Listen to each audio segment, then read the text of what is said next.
Have you ever really thought about the t-shirt you're wearing right now? I mean, really thought about it? Chances are it started its life as just thousands of individual threads, which were then transformed by these incredible pieces of industrial machinery. So today, let's pull back the curtain on the hidden world of high-speed knitting. So here's the plan. We're going to follow the entire journey, right from a simple cone of yarn all the way to a finished roll of fabric. We'll look at the different types of machines, the methods they use, and some of the, honestly, mind-boggling numbers behind this whole operation. All right, first things first. Let's start at the very beginning, with the raw material that becomes the foundation for basically all of our favorite comfy clothes. It seems like such a simple question, doesn't it? But the answer? Well, the answer involves this super high-speed, fully automated process that's just mesmerizingly complex, but also incredibly efficient. Okay, so here's the key thing you gotta understand. Knitting isn't weaving. Weaving crisscrosses threads over and under each other. Knitting is all about loops. Every single stitch is just a loop that's interlocked with another loop.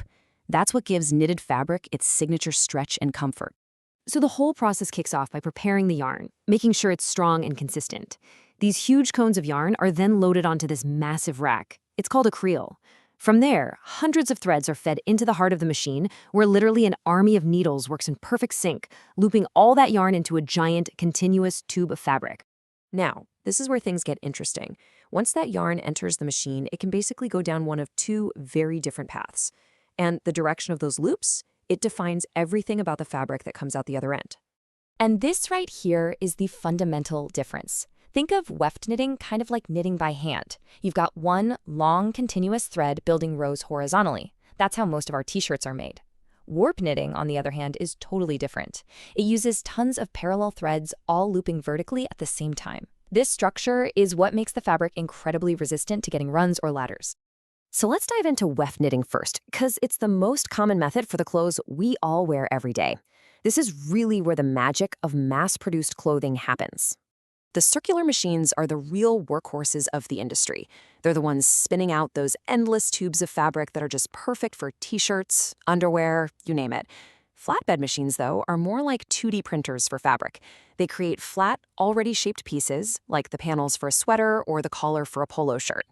And these are the results you'd recognize instantly. Single jersey, that's your classic lightweight t-shirt fabric, the one whose edges curl a little when you cut it.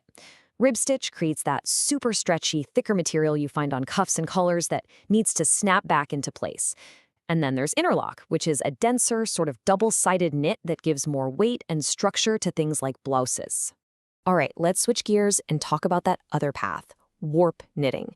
Now, this is a whole different beast, and it creates fabrics with some really unique, really powerful properties. So what's its superpower? Well, it's that resistance to laddering we talked about. Because every single loop is supported by its own vertical thread, it's incredibly difficult to cause a run. This makes it absolutely perfect for things that need to be durable, like lingerie or high-performance athletic wear.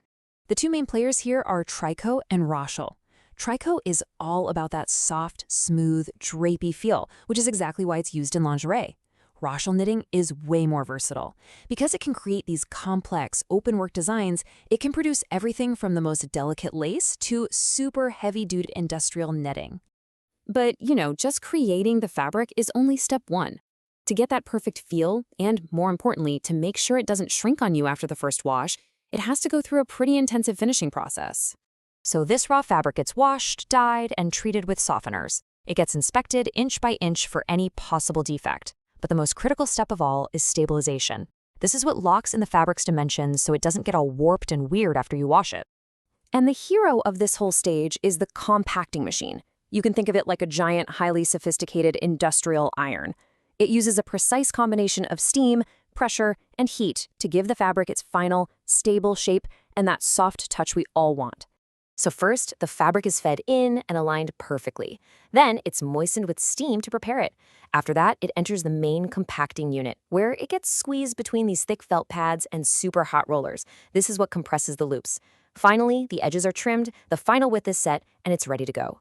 It's a process of pure industrial precision. We've seen the how, but the how much? Well, that's just as staggering. The sheer scale of this industry is what makes our clothes so affordable and so consistent. I love this quote from a machine representative. It really says it all. These things aren't just tools, they are industrial assets, built to last for decades. Some of these machines can run for over 25 years. And they definitely have a price tag to match. A single one of these high-speed circular knitting machines can set you back around 18 lakh rupees. That's over 21,000 US dollars. So, what does that huge investment actually get you? Well, it gets you an absolutely incredible amount of output 450 kilograms of fabric. And get this, that's in a single day.